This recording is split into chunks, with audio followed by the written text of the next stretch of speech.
Assalamualaikum warahmatullahi wabarakatuh. Nama saya Winda Agustina. Saya kuliah di Universitas Muhammadiyah Sumatera Utara. Saya berada di semester 5 jurusan akuntansi, ekonomi, Fakultas Ekonomi dan Bisnis. Saya diberi tugas oleh dosen saya yaitu Bapak Boy Fadli SEMAK. Mata kuliah analisis laporan keuangan dengan judul materi yaitu metode analisis kebangkrutan. Baiklah, saya akan menjelaskan poin pertama dulu. Kebangkrutan. Kebangkrutan adalah ketidakmampuan perusahaan untuk membayar kewajiban keuangannya pada saat jatuh tempo yang menyebabkan kebangkrutan, yang biasa kita sebut sebagai gulung tikar gitu. Menurut saya dalam kebangkrutan itu ada dua faktor yang mengindikasikan terjadinya kebangkrutan tersebut, yaitu yang pertama adalah internal dan yang kedua adalah faktor eksternal. Faktor internal dipicu karena adanya salah dalam penetapan kebijakan dan strategi dalam perusahaan. Lalu kurangnya pengendalian dan pengawasan prediksi dan sebagainya.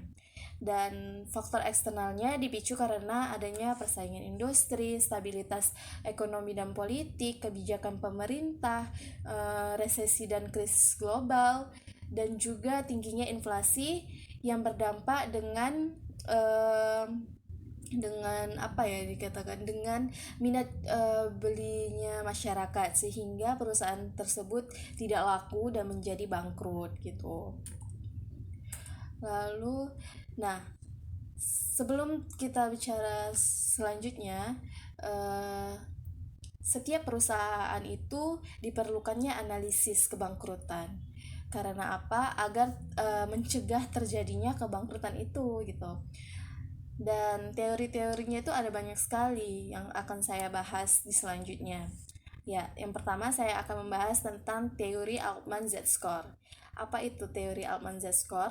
Teori Altman Z-score adalah suatu alat yang memperhitungkan dan menggabungkan beberapa rasio-rasio keuangan tertentu dalam perusahaan dalam suatu persamaan diskriminan yang akan menghasilkan skor yang akan menunjukkan tingkat kemungkinan kebangkrutan itu terjadi gitu loh.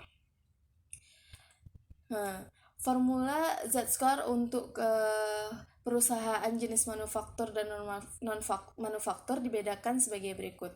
Yang pertama itu untuk perusahaan manufaktur menggunakan formula yang terdiri dari 5 koefisien, yaitu yang terdiri dari yang ada di layar tersebut.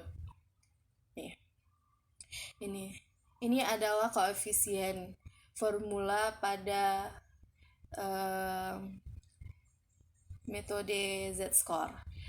Nah, dengan zona diskriminasinya, jika Z lebih besar dari 2,9, berarti perusahaan tersebut berada di posisi aman, di zona aman gitu. Jika 1,23 lebih kecil dari Z atau lebih kecil 2,9, berarti perusahaan tersebut berada di zona abu-abu, yang bisa dikatakan dia bisa saja distress dan juga bisa saja tidak mengalami kebangkrutan gitu, aman gitu. Lalu jika Z lebih kecil dari 1,23, berarti perusahaan tersebut mengalami distress. Ya, nah yang kedua, perusahaan non manufaktur menggunakan formula yang terdiri dari beberapa komponen berikut, yaitu Z sama dengan 6,56 T pangkat 1 ditambah 3,26 T pangkat 2 ditambah 6,72 T pangkat 3 ditambah 1,05 T pangkat 4, yang dimana zona diskriminannya jika Z lebih besar dari 2,9 berarti perusahaan tersebut aman. Jika 1,22 lebih kecil Z lebih kecil 2,9 berarti perusahaan tersebut abu-abu. Bila Z lebih kecil 1,22, perusahaan tersebut mengalami distress. Dan selanjutnya itu adalah teori Zwijewski Z-score yang menurut Imam Zadeh et al. 2011, Prihantini 2013 Semakin besar nilai X, maka semakin besar kemungkinan probabilitas perusahaan tersebut bangkrut. Menjadi kriteria penilaian model ini. Dan model yang berhasil dikembangkan di teori Zwijewski ini adalah ini, X sama dengan minus 4,3 dikurang 4,5 X1 ditambah 5,7 X2 dikurang 0,004 X3, yang dimana X1 itu adalah sama dengan ROA atau yang biasa kita sebut return on asset, X2 sama dengan leverage atau debt ratio, X3 sama dengan liquidity atau current ratio. Nah,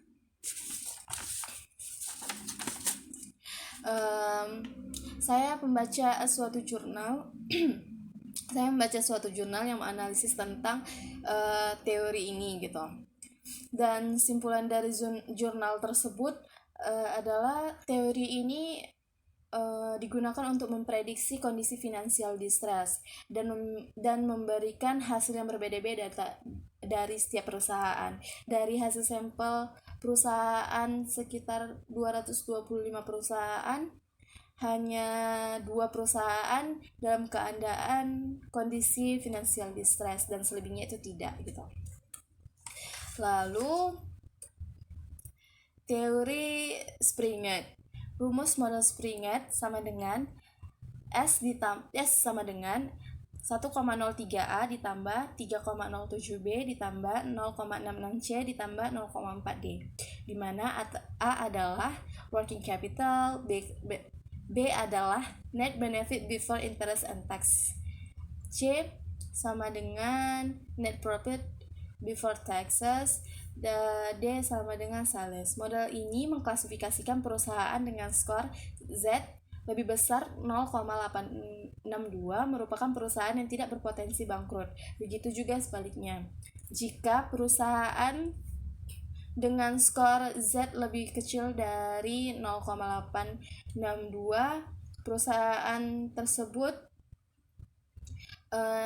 dikatakan berpotensi bangkrut gitu.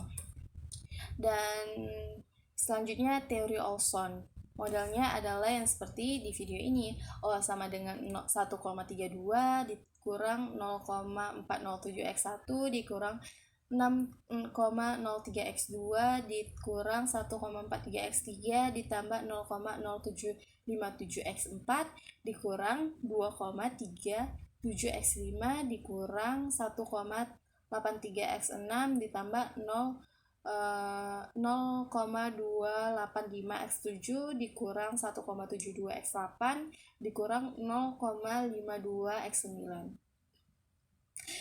Nah, Olson menyatakan bahwa model ini memiliki cut-off point optimal pada nilai 0,38.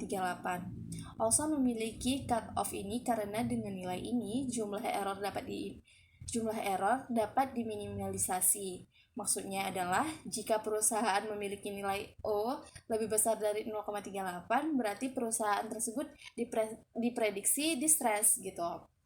Maka juga sebaliknya, jika perusahaan memiliki nilai O lebih kecil dari 0,38, berarti perusahaan tersebut diprediksi tidak distress atau tidak bangkrut.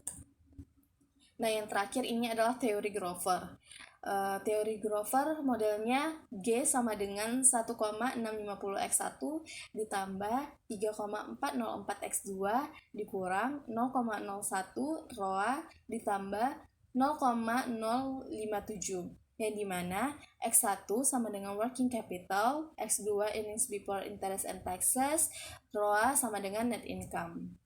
Model Grover mengkategorikan perusahaan dalam keadaan bangkrut untuk skor Z lebih kecil minus 0,02, sedangkan nilai untuk perusahaan yang dikategorikan dalam keadaan tidak bangkrut adalah Z lebih besar dari 0,01. Nah, baiklah, sekian presentasi dari saya. Semoga ini bisa bermanfaat, dan jika ada kesalahan kata atau belum sempurna presentasi saya mohon maaf, karena yang sempurna itu cuma Allah Subhanahu wa taala. Dan semoga dengan saya mengerjakan tugas dari Bapak saya bisa mendapatkan nilai. Terima kasih. Assalamualaikum warahmatullahi wabarakatuh.